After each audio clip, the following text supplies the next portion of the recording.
Hello everyone. Today we are going to learn on how you can manage the apps accessing the permission to use your camera.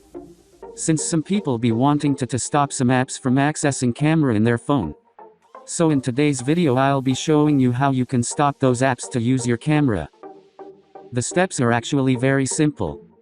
Simply start by opening settings. Now that the settings are open, simply slide down and try to find privacy.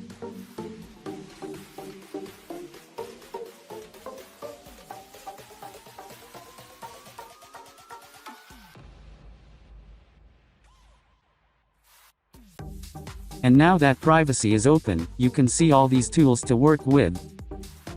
So simply try find camera.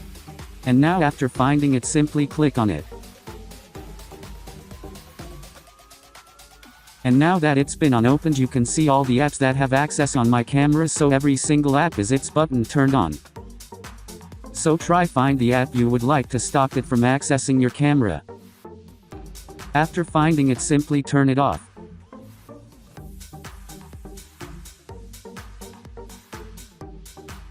And now that the button has been turned off, this app won't access your camera.